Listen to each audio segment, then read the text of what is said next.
Dari mana, Bang? Assalamualaikum warahmatullahi wabarakatuh. Waalaikumsalam. Masya Allah. Wah. Dari rumah tadi jalan-jalan Iya. dengan apa? Dengan ketemu saudara lawan. Gitu aja biasa aja. Makanya udah tak siapin nih, atau Apa itu? ngeteh.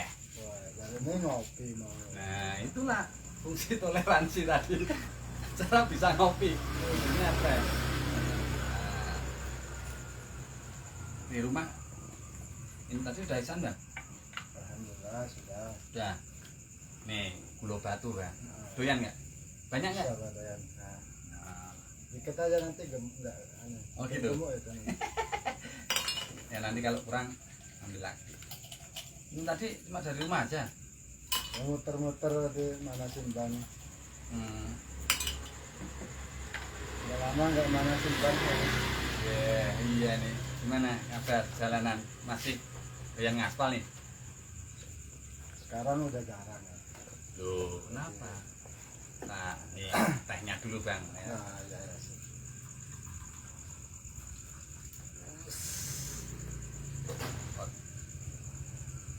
Mana, Bang? Tanya, Bang. Itu apa ini?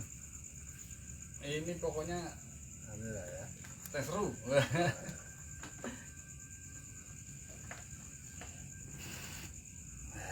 Panas. Semoga pas, Bang. Alhamdulillah. Gimana nih? Bang, Mana? itu tuh aslinya kan bukan Jogja toh? Saya dah. Nah, Saya aslinya Sumbawa sebetulnya. nah, Cuman Jogja ini sudah seperti kampung halaman sendiri alasannya? karena semua saudara saya itu pernah sekolah di Jogja semua, dari kakak sampai saya terakhir. Jadi 4 bersaudara semua menuntut ilmu di Jogja. Dari semenjak saya umur sekitar kelas 2, kelas 3 SD sudah memindahkan kaki di Jogja. Nganter ibu, nengok kakak. Saya yang paling kecil sendiri kan mesti ngintel. Gitu. Jadi semua tahu perkembangan Jogja dari mulai terminalnya di mana sampai sekarang di mana. Loh, itu tahun berapa? Ya, sekitar tahun 85-an. Oh. 85. Jadi awal-awal kalau nggak salah terminalnya masih di KR. Wus, gitu ya? Saya dulu di daerah, Bang, jadi nggak ngerti kalau. Oh iya, berarti belum di Jogja. Ini kan yang lain para penontonnya belum lahir kayaknya. Bisa aja. Dari THR terus pindah ke mana? Ngabean. Ngabean pernah. Terus setelah Ngabean ini Boharjo. Jadi sekolahnya itu di Jogja semua? Sekolah di Jogja semua, termasuk saya. Dari SD, SMP? Saya ada. Saya dari SMA sekitar 93 atau 95 kalau nggak salah. Nah, tadi katanya kelas 2 SD. Itu nganter ibu nengok kakak. Ibu kan dulu setahun bisa 2 kali ke Jogja. Oh, berarti ikut balik. Ya itu. Nganter jadi lagi. Sempat ngerasain beli kerupuk itu pakai uang 10 sen yang bolong itu lah. Mosok? Pas dulu nganter ibu ke sini. Di Jogja? Di Jogja. Ada duit bolong itu? Ada, masih laku. Baru belum dapet aku. Jogja itu apa ya? Daya hidup murah di Jogja. Dulu ketika pas saya SMA kelas 1 itu uang sangunya cuma 70.000. SMA-nya di mana dulu? STM Muhammadiyah. Pramuka itu. Pramuka. Wah. STM paling benar. Oke. Terus? Uang satu 70.000. Cukup itu buat sebulan itu. Nasi telur, mau tahu berapa coba nasi telur? Tahun 96 lah. Nasi telur berapa? 5.000 lah. Oh, kejauhan. 2.000. nasi telur 600 perak, ST 200, rokok sebatang 200. Jadi sekali makan itu cuma 1.000. Sehari 2 kali makan 2.000 anak kos dulu. 2 kali makan udah cukup. Nah itulah makanya sampai saya berpikir saya tetap di Jogja lah, karena biaya hidup murah. Tapi sekarang ya nggak murah juga biaya hidupnya, cukup mahal. Berarti SMA kan lulus, sampai kuliahnya di Jogja? Kuliah di Jogja. Kuliah mana? STTNAS.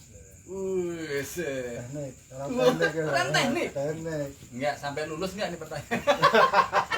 Nah itu walau alam ya. Belum. Ya kok tinggal. Ya, saya merasa diri saya lulus, cuman kampus nggak merestui kayaknya. Oh. Apalah dulu, mahasiswa paling lama. Berarti masuk kuliah itu angkatan berapa? Sekitar 97. Angkatan 97 ya. Dicoba dulu Bang, coba santai. Ini teh apa kopi kok jadinya hitam? Boy, ini saking teh kental. Kolaborasi teh kopi. Mas gitu. Iya. Masih lanjut terus telur. Panas. Kurangi Bang, tenang aja Bang. Orang lagi ya. Orang sendok itu. Ada. Mau kayak gula orang. Ada lah. Loh katanya nggak boleh manis-manis, sudah manis. Udah manis. Nah, Jurak sih teh. udah lah.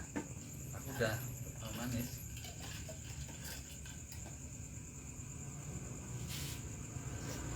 Dengar-dengar ente jadi rektor sekarang. Bisa aja. Itu ya ini karena kampus jalanan aja Bang. Mau diriin mungkin bisa jadi cikal bakal lah. Ya bakal ada kampus beneran. Iya, berawal dari kampus-kampusan ya kan. Kampusnya kecil dulu jalanan. Habis itu ya insya Allah lah. Doanya aja Bang, mungkin tanah depan situ kan bisa didiriin kampus. Iya. Tapi entar dulu Bang. Kok bisa situ bau kuliah nih? Ya lepas lulusnya kapan ya toh? Terus habis itu apa sudah mengenal dunia motor-motoran aspal? Apa gabung klub itu apa sudah lulus apa pas masih kuliah? Gabung klub itu sebetulnya dari kuliah sih. Cuman aktif benar-benar touring itu setelah berkeluarga. Keluarga. Berarti berkeluarganya kapan? Berkeluarga saya termasuk yang nikah muda. Maka para jomblo-jomblo ini jangan khawatir kalau nikah muda. Nikah mudanya berapa? Saya tahun 2000. 2000 nikah. 2001. Saya paling lupa ya. Tahun saya sendiri juga lupa. 2001 lah. Sekitar itu. Nikah. Kalau dulu kan zaman kuliah ya cuman ya bukan gabung klub sih, cuman nongkrong sama anak-anak Winter Mercy itu aja. Apa itu namanya klubnya? Mochi apa ya? Mochi. Iya Mochi Jogja ya. Dulu sama si Is, sama Wilson. Oke. Terus sempat sama anak Vespa juga. Ganti-ganti motor kan? Ganti motor. Oke. Setelah menikah pun posisi masih kuliah. Masih Itu kalau tadi 97, 98, 99, 2000, 2001. 4 tahun kuliah, nikah. Ya, bukan posisi masih kuliah sih sebetulnya. Posisi masih status mahasiswa. Cuman nggak pernah kuliah. Oke, berkeluarga.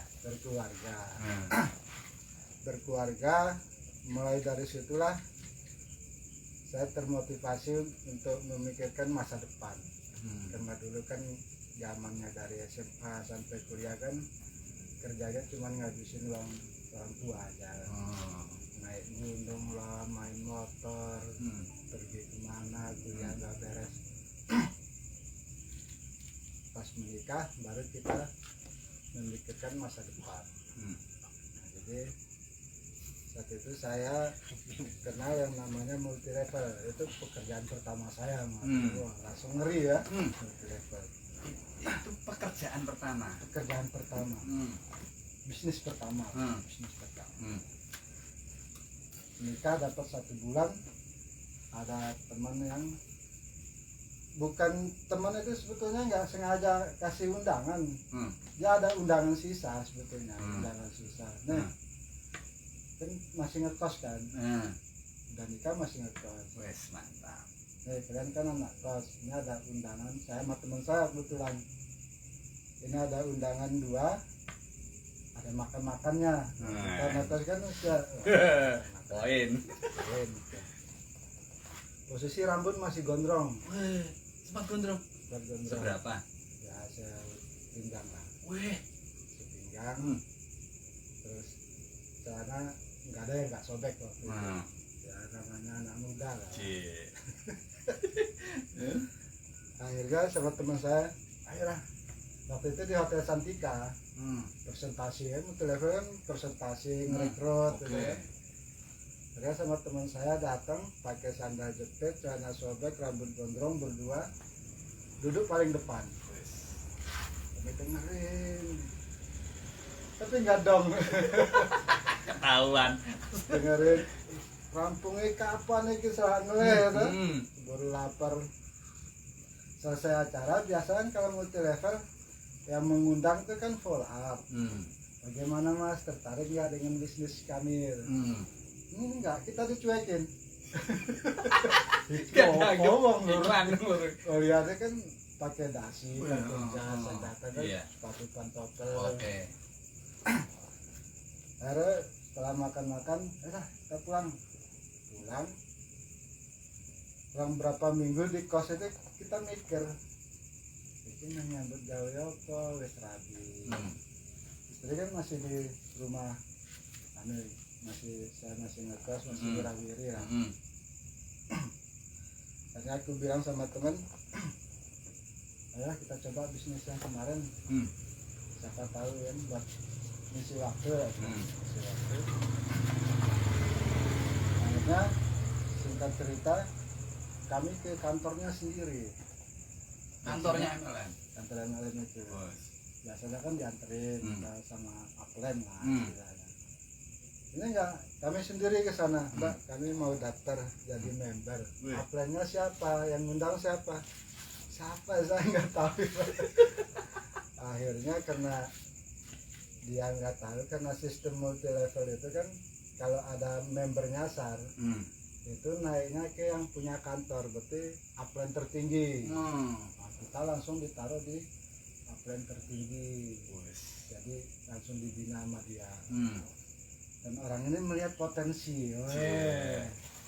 Aja kami dibujuk rayu, ayolah potong rambutnya dan pakaian yang bagus kalau mau sukses. Akhirnya dengan berat hati kita potong, dipinjamin kemeja, pinjamin celana, sepatu, dan kita mulai beraktivitas di situ.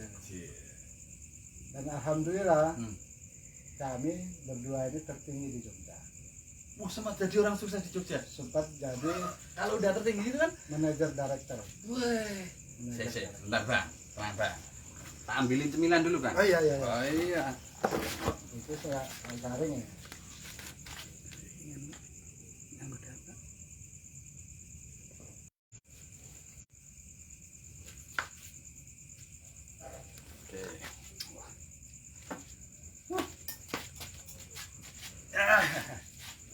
Oh jadi orang sukses kalau sudah naik gitu. Iya.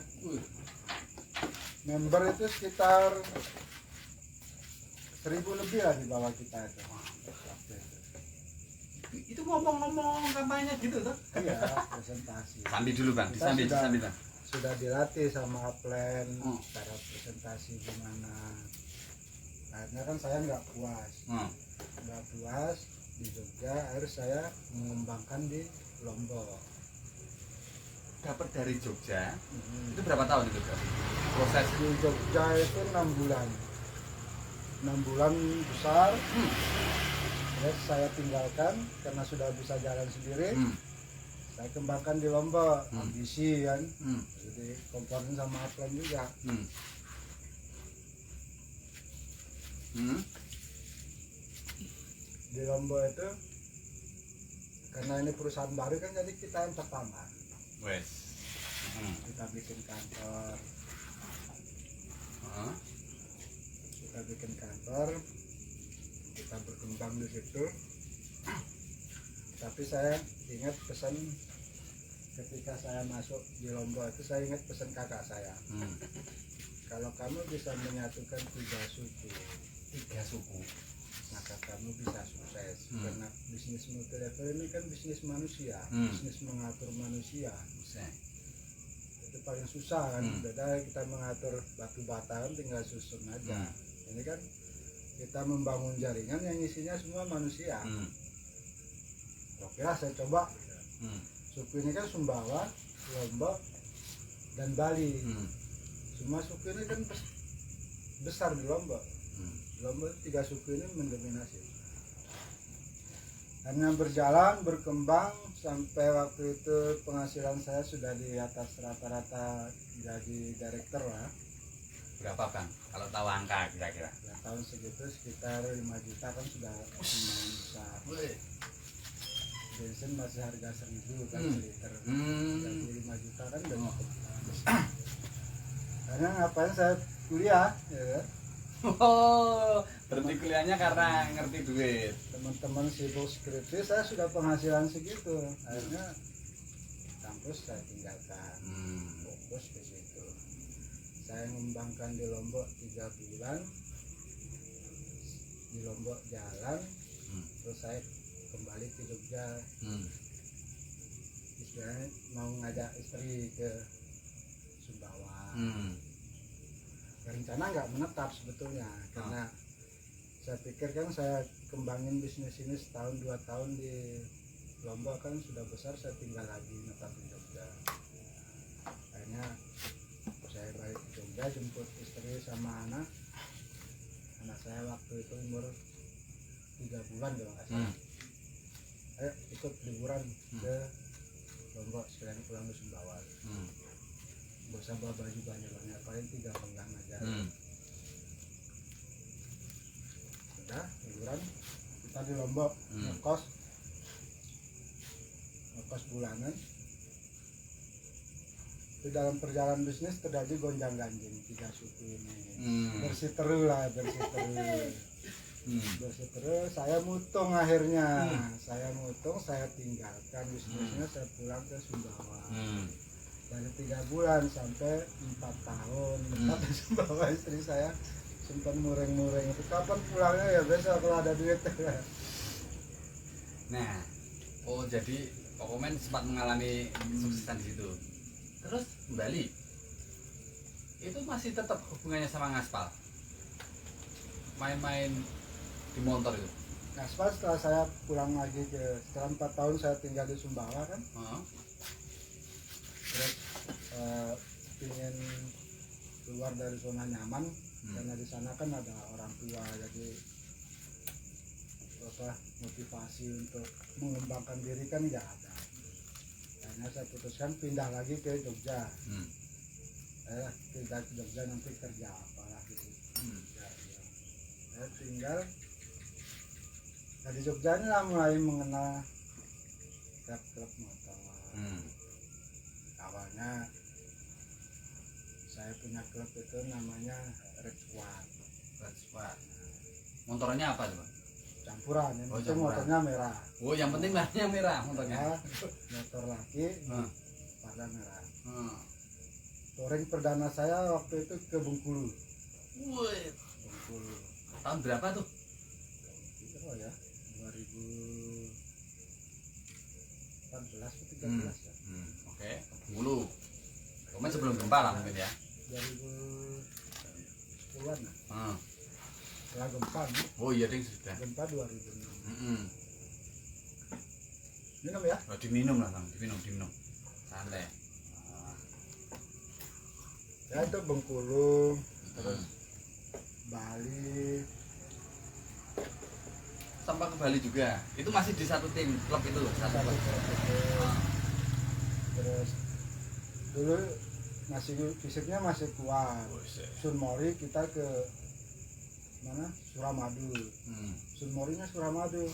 Mori. Oke. Berangkat jam 9 malam, Hmm? besok siangnya udah di Jogja. Ada kayak gitu. Ada. Bet gitu toh. Bola. Masih muda lah. Tapi kan udah berkeluarga tuh ya. Udah. Hmm. Dan alhamdulillah istri saya nggak pernah protes ya. Nah. Penting ya, masih main motor lah, bukan main yang lain. Oke. Nah, terus keluar dari yang bukan keluar sih, ganti motor lagi saya. Ganti motor metik, tergabung di klub Jimo Jogja Max Owner. Oh berarti baru ya di tahun-tahun. Tahun-tahun baru ini ya, sekitar 5 tahun belakangan. Nah, di klub itu saya di situ saya banyak keliling-keliling ya, sampai Aceh, Sulawesi. Di Jimo itu sempat ngerasain ke Aceh 0 kilometer. Masalah. Aceh, Sulawesi, sampai Sumbawa. Wes mudik juga. Sumbawa itu numpang tidur aja Sumbawa. Nyampe jam 8 malam, subuhnya langsung tolak Jogja. Itu touring ala pembalap atau gimana? Enggak, betul ya. Waktunya mepet karena ada beberapa yang ikut pegawai kan. Waktunya kita persingkat. Terus sekarang sudah enggak jalan sih touring. Loh, kenapa? Ada salah di mana? Kenapa? Sih. Dulu kita touringnya banyakkan ya sebelum ngaji ya, sebelum kita mengenal agama kita dengan baik. Dulu touring itu lebih ke, kan namanya safar itu kan ada yang haram, ada yang mubah, ada yang berpahala. Saya merasa dulu itu lebih ke banyak dosanya. Karena kita kadang pergi ke suatu daerah menghadiri anniversary club. Iya. Nah, itu kan ada dangdutan, Bukan lah. Karena saya merasa jenuh ya, merasa jenuh kok gini-gini terus gitu. Dan lagian juga jalannya sudah habis, sudah Sabang sampai Merauke kan dan mentok. Akhirnya saya diperkenalkan sama ada teman yang ngejebak sebetulnya dulu. Masih satu klub NMAX juga. Jebak gimana? Ayo bang, kita ada pesantren kilat gitu. Sebenarnya saya kan memang suka kayak gitu. Nggak total, nggak serius. Makan ditanggung 3 hari. Ayolah, Gimana? Darussalihin. Itu ngaji perdana. Tapi sebelumnya sudah proses hijrah sebetulnya ya masih amaliyah lah. Dari dulu gak pernah sholat sampai benar-benar mengatur 5 waktu itu dengan tertib itu setelah saya mengenal Ustadz Yusuf Mansur. Jadi saya sempat berguru sama Bang Ucup itu. Dan sampai akhirnya saya ketemu dengan Ustadz Abdul. Dari situ saya banyak belajar bahwa apa yang kita anggap benar selama ini itu ternyata salah. Apa itu bang? Ya seperti musik, ya namanya anak klub kan, kita joget-joget itu kayaknya nggak dosa gitu, biasa aja. Akhirnya, oh ternyata nggak boleh merokok, itu juga perokok berat. Ternyata ya semua orang menganggap itu biasa kan, merokok kan biasa aja. Ternyata dosanya berat juga. Terus riba, saya mengenal artinya riba yang benar ya dari situ. jadi main-main ya kan di dunia motor dan sebagainya, kok sampai terus apa tuh titik baliknya terus males di motor atau ditinggalin, kan berarti ada masalah dong paling enggak. Maksud langsung belajar agama gitu. Ya belajar agamanya karena terdorong kita masih di motor juga. Di motor ya. Nah, jadi motor itu cuma sebagai wasilah. Karena saya setelah di Bimo itu kan tergabung di klub biker sunnah Indonesia. Oh, masuk di klub itu. Nah, masuk di klub itu dan saya kenal sama Ustadz Abdul, kebetulan beliau juga kan salah satu pembina kita di biker sunnah. Jadi tetap hobinya tetap dapat, ngajinya juga dapat. Pertama sih niatnya memang lebih banyak ke main motornya, karena ngaji ke Panggang kan luar biasa treknya kan. Naik turun asik. Niat awalnya memang seperti itu, lebih banyak ke hobinya daripada ngajinya. Tapi kesini setelah memahami dengan baik, niatnya kita rubah. Ngaji bonus touring. Ngaji bonusnya touring. Nah sebenarnya Bang, tahun kemarin itu memang ada salahnya apa kok tahu-tahu ngaji gitu? Nah, kan mau berubah nih berarti Abang. Kemarin itu kan enak semua tuh kan Ya dulu ya gara-gara sebetulnya saya hijrah itu karena dulu pelaku riba. Kita kan pengusaha ya. Pengusaha itu prinsip saya dulu, saya kayaknya mau beli ini beli itu, kalau nggak pakai bank itu kayaknya susah. Karena mau nabung kan kita bukan orang yang rajin menabung ini kan, yang kayak pepatah apa kata pepatahnya apa? pangkal apa rajin menabung pangkal kaya. Oh ya. Iya begitulah. Sampai lupa. Nah, kita kan bukan orang-orang kita rajin menabung. Akhirnya saya berprinsip pakai bank lah. Kita kan belum tahu. Ya kita tahu riba. Riba yang sepengetahuan kita orang awam kan, mereka yang memakan riba, rentenir itu sendiri lah. Kalau kita yang meminjam kayaknya enggak. Oh waktu itu ya artinya. Enggak. Nah emangnya berhubungan dengan bank itu usaha apa Bang waktu itu? Kok sampai? Saya dulu pas pindah ke Jogja itu kan merintis banyak usaha ya, cuman banyak gagalnya. Saya pernah buka EO, bukan organizer. Saya pernah buka laundry, terus terakhir ini alhamdulillah jalan sampai sekarang itu stiker dan digital printing. Itu kan investasi untuk mesin-mesinnya kan mahal-mahal. Oh iya, gede-gede gitu. Bisa sampai 300-500 juta per satu unitnya. Tapi kalau nggak pakai uang bank kayaknya mau nabung itu sampai kapan? Oke. Karena terlena dan nggak sadar utangnya kebanyakan. Boleh tahu sempat punya utang berapa? Dulu, rekornya kan sekitar 1,7 lah. 1,7 1 M. 1,7 M. Hei, itu utang tok itu Bang. Utang tok. Untuk di usaha stiker itu ya. Pengembangan usaha sama beli aset. Ya sama urusan lain lah. Beli mobil, beli motor. Buat biaya touring kan nggak murah juga. Oke. Nah, terus akhirnya tahu nih salah itu kira-kira. Tahu salah. Itu dilema selama 1 tahun itu. Saya berkompromi dengan istri itu. Saya konsultasi dengan beberapa ustadz, ada yang menyarankan ditobatin aja, sisanya dicicil. Tak pikir-pikir dicicil kok masih 2 tahun masih Hmm. lama. Hmm.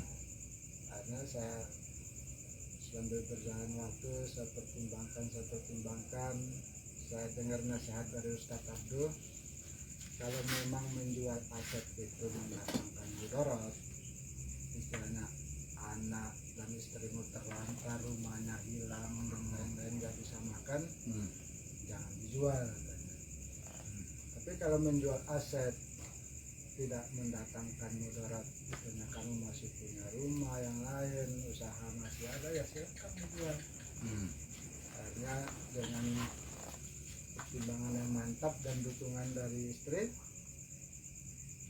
akhirnya salah satu rumah kami kita jual.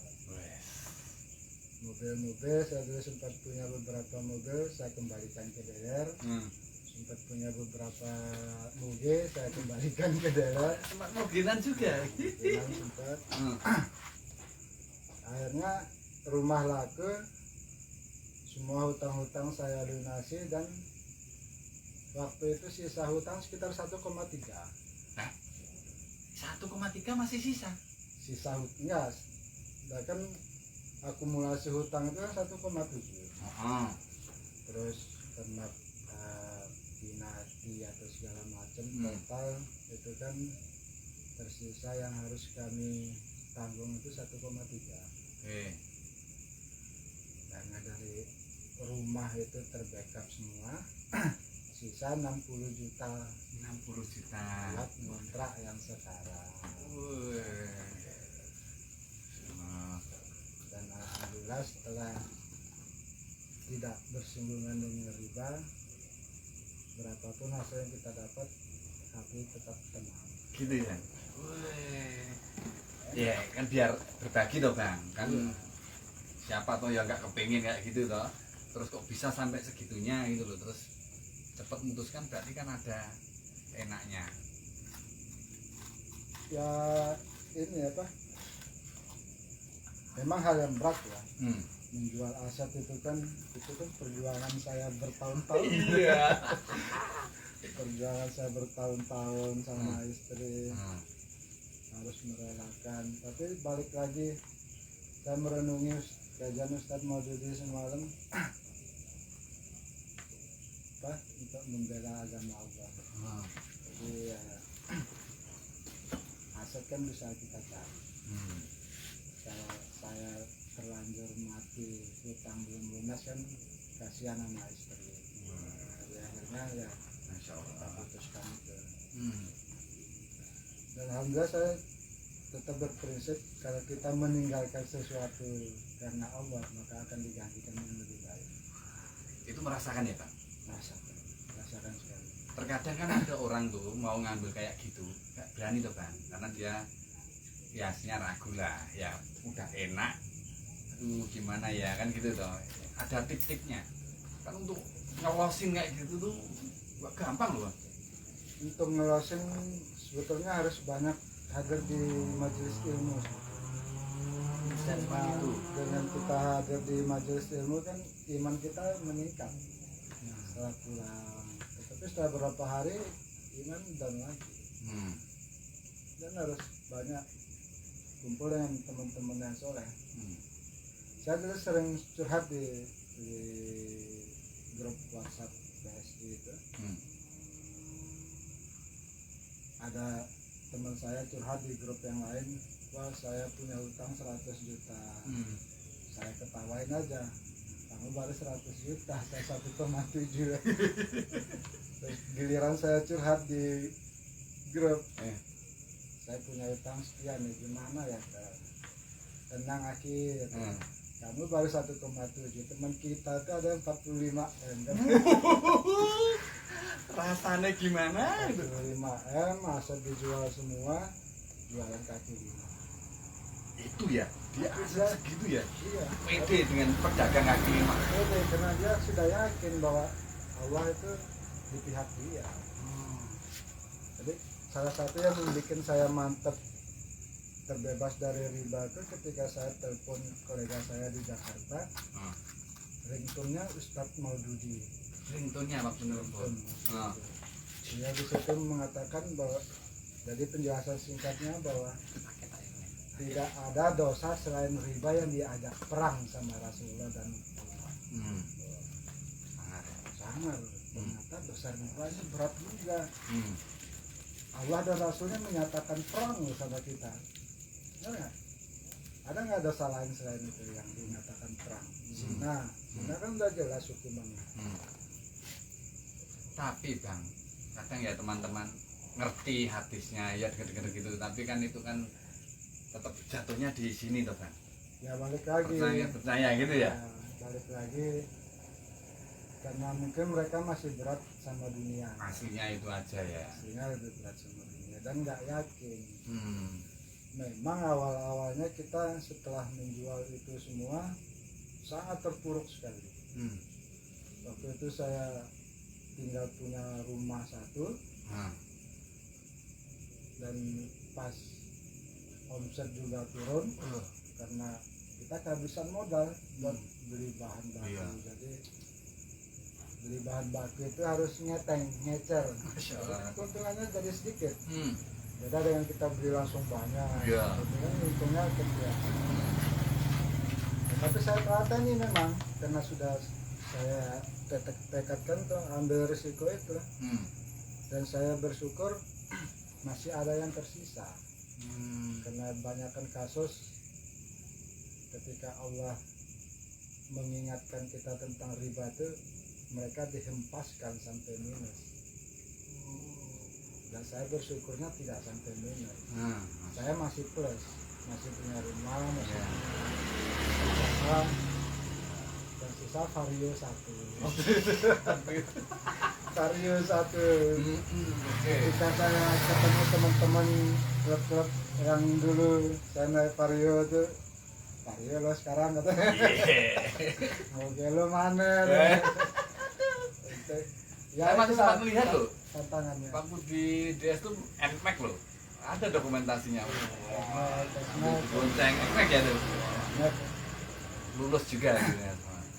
Ya emang harus pede sih. Harus pede ya toh. Jangan mikirin kata manusia. Nah itu kayaknya.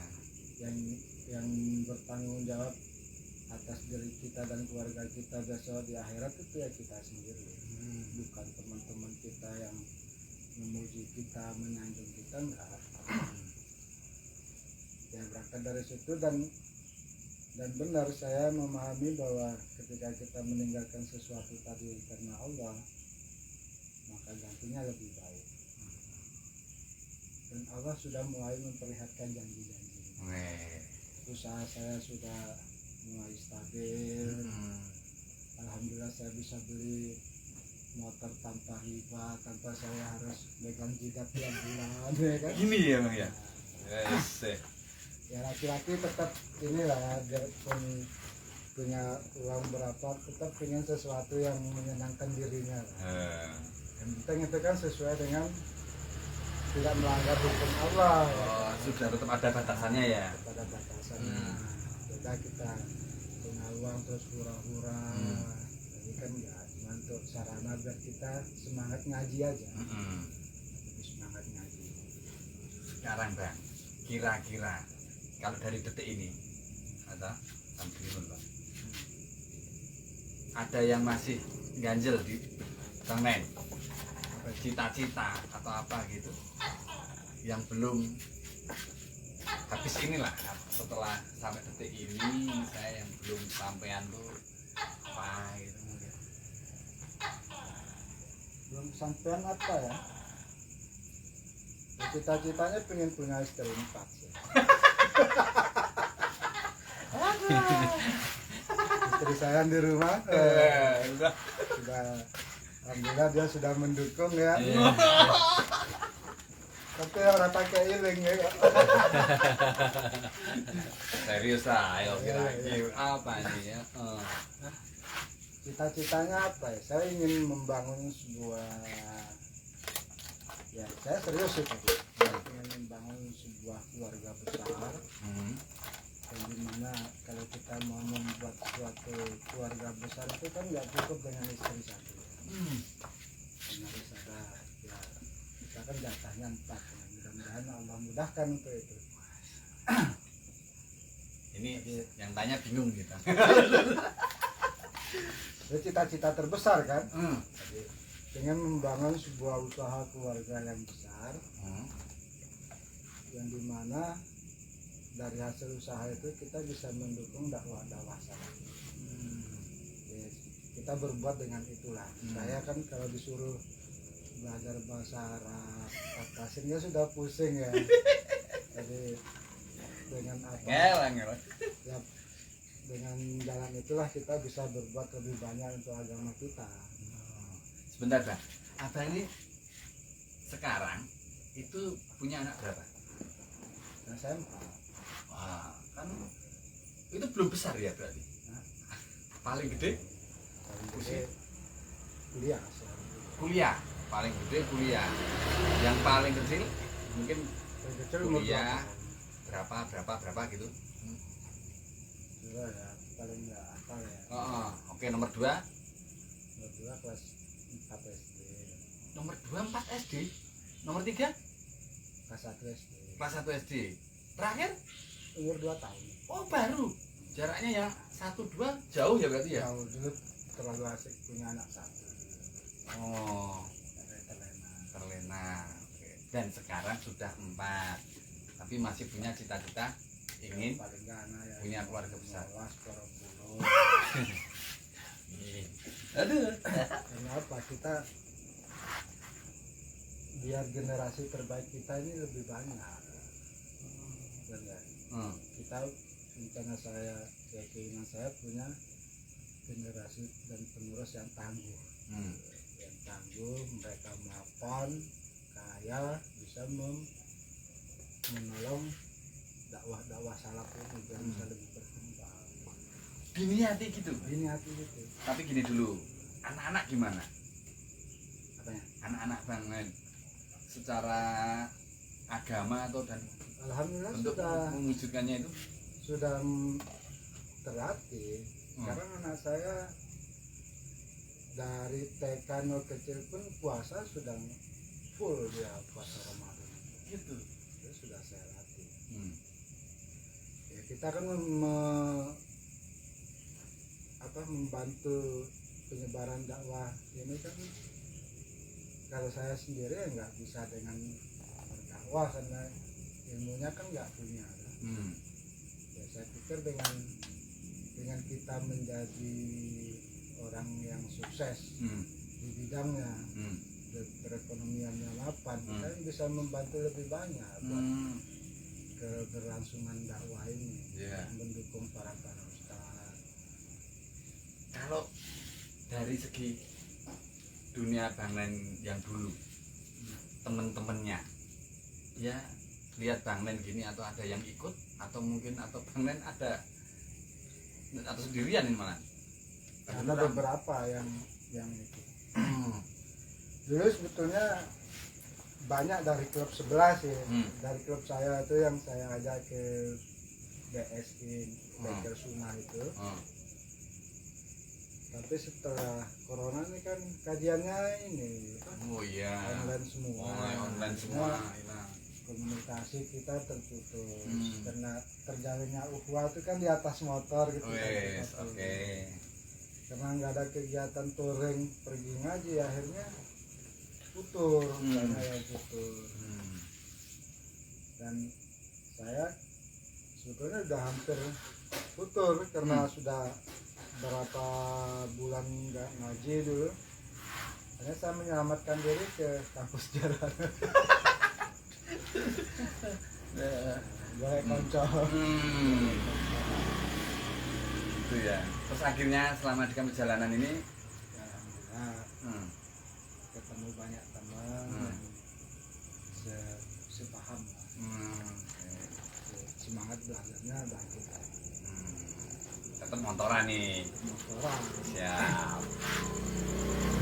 Punya hubungan klub yang selama ini mungkin dulu main-main gini, nah sekarang ada klub ngaji atau gimana, ada Pak?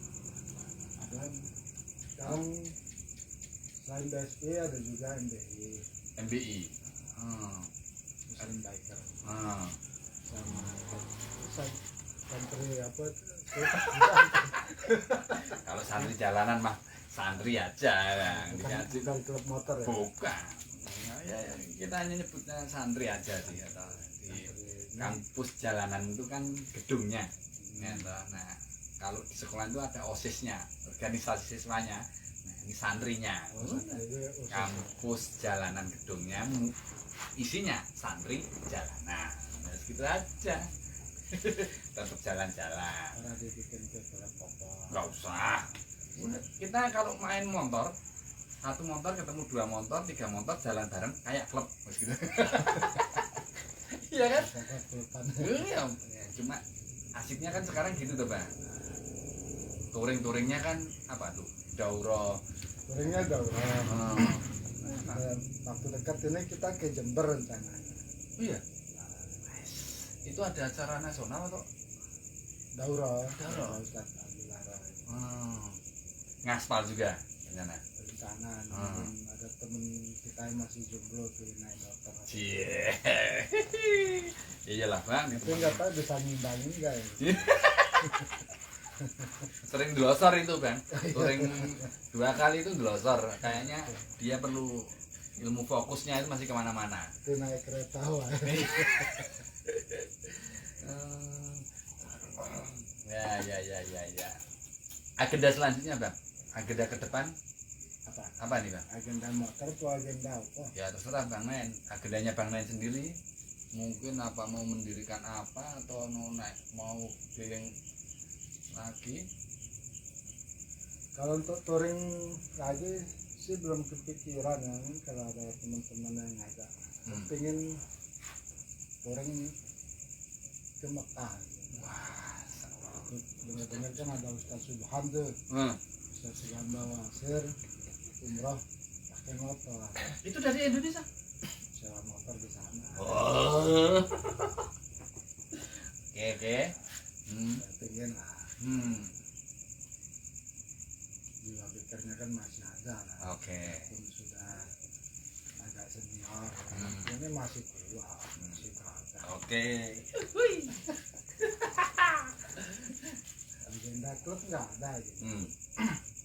Saya udah agak capek sih main klub-kluban. Paling cuma ikut-ikutan aja. Kalau disuruh ngurus atau apa saya udah nggak mau. Tapi di klub-klub ngaji gini ya, klub ngaji kan bahasanya ya, ada Bekes Subuhan, Bekes Sunnah, apalah Bekes Hijrah dan sebagainya. Kalau di klub itu kan ada jambore itu, ada kumpul bareng nasional. Ini kira-kira klub ngaji ini juga ada jamborinya nggak? Ada. Ada. Dan bedanya dengan klub umum, klub sebelah lah ya. Kalau dulu kita jambore itu kan dangdutan ya, dangdutan, kontes, ura-ura kontes motor segala. Tapi klub ngaji jamborenya kita daurah. Jambore itu daurah, jadi memang betul-betul diisi dengan kajian. Selain dengan kita ketemu saudara muslim dari penjuru tanah air, kumpul semua. Nah, ada info nggak ke depan, mungkin tahun depan ini ada yang terdekat, ada daurah nggak Bang? Jambore, semacam jambore gitu. Kalau di klub ngaji nggak ada istilah jambore. Oke. Ya, angkat dulu siapa? Assalamualaikum saya. Oh iya, secara langsung antum ganggu aja orang siaran. Oh, nonton lagi lah. Kasih like ya. Di komen. Siapa? Wendy. Oke. Sekarang gini, berarti yang terdekat agendanya itu daurah, terdekat jambore ada. Kalau daurah BSI tahun depan untuk bulannya saya belum keluar untuk tanggalnya, rencana di Jember. Untuk NBI dalam waktu dekat ada daurah nasional. Itu bertempat di Jogja. Di Jogja ya. Di Jogja nanti ada tuan rumah. Itu kalau nggak tergabung, nggak member, boleh ikut. Kalau nggak member ya ikut kajiannya bebas, buat umum kajian. Oke. Berarti kan ini buat teman-teman boleh ya istilahnya, mungkin ada juga yang ingin belajar mungkin dari klub motor yang lain, klub motor umumnya, tapi karena mungkin kepengen ngerti ya kan, dunia baru lah yang beda lah. ya beda, itu dipersilahkan, Monggo. boleh ya kan ingin belajar Bang. Kalau yang kegiatan hariannya kan setiap Kamis itu ada kajian rutin. Itu diselenggarakan sama klub motor juga itu MDI. Di Maba ya Kamis sore. Kasongan Ya Masjid Abdullah. alamatnya nanti di bawah. Oke. Oke lah, mantap kalau gitu. Yes. Ya. Terus rencana ke depan kampus jalanan gimana? Tetap jalan-jalan Bang. Kita agendanya memang lebih identik spontanitas kan. Woi gas sana gitu agendanya. Katanya mau ada Volcano. Tetap itu kalau Volcano itu besok di bulan Februari. Tanggal Di 12-13 apa ya? Ayo. Itu ada Volcano Ngaji, itu sudah besok itu ke-5 kalau enggak. Itu di mana itu lokasinya? Di Gunung Wilis. Wah. Mana itu? Pokoknya kita Dulu nanti saya naik gunung gas belum Pak. ada itu. Ya. Kita seru lah, kemarin udah jalan ke Lawu ya toh. Tapi ini besok ke Jangko seperti Volcano yang lain. Terus pokoknya ditunggu aja, disiapin kuda besinya, kita jalan-jalan. Rutenya indah lah. Itu daerah mana gunung ini? Jawa Timur. Jawa Timur. Enggak pokoknya apa itu? Probolinggo atau Ponorogo. nah nanti terakhirnya kita pulangnya muter ke Ponorogo juga. Ada tablik akbar di sana. Tetap di hari Ahad. Oh ngawon. Jumat ya, malam Ahad ngaji di gunung, turun Ahadnya mampir sampai pulang lah. Ya kan bonusnya gitu ya. Dan waktu itu kan nggak ada camping apa. Camping tetap kegiatan satu jalanan gitu. Nanti lihat cuaca sedikit, kilap sedikit, gas lagi. Kalau yang terdekat itu Telaga Mengaji. Wah ya itu kan kita butuh itu tadi penyesuaian diri. Set berangkat. Kita kurikulumnya gitu. Kurikulumnya masih kosong, Ustadz, oke, berangkat. Dapat 4 orang, 5 orang, wah beda lagi ini, beda beda view juga. Ya, hutan mengaji sudah, waduk sudah, pantai sudah, gunung sudah, yes. Nanti kita ada telaga lagi lah. Ya mungkin gitu aja ya, kan? Udah malam nih. Iya, jam 9 lewat. Biasa. Nggak boleh terlalu malam-malam kalau hari gini. Kalau dulu kita identik begadangan. Sekarang bukan waktunya begadang. Dulu siang tidur malam melek. Sekarang ya dibalik. Usahanya gimana sih? Tempat usahanya Bang Men? Jalan Menteri Supono nomor 40. Apa itu namanya? Astaga Digital Printing. Astaga Digital Printing. Melayani bikin Apa saja.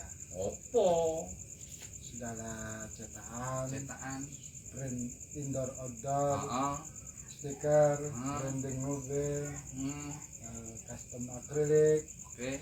sablon kaos satuan, Kaos juga bikin. bisa. Masya Allah. Dekal motor, stiker motor. Sukses ya Bang ya. Iya, Pokoknya iya. itu berbagi sama teman-teman yang lain. Terima kasih loh waktunya sudah mampir ke Oh Kasih. iya. Jangan bosan-bosan. Enggak. Ya. Semangat Bang. Oke, siap. Oke.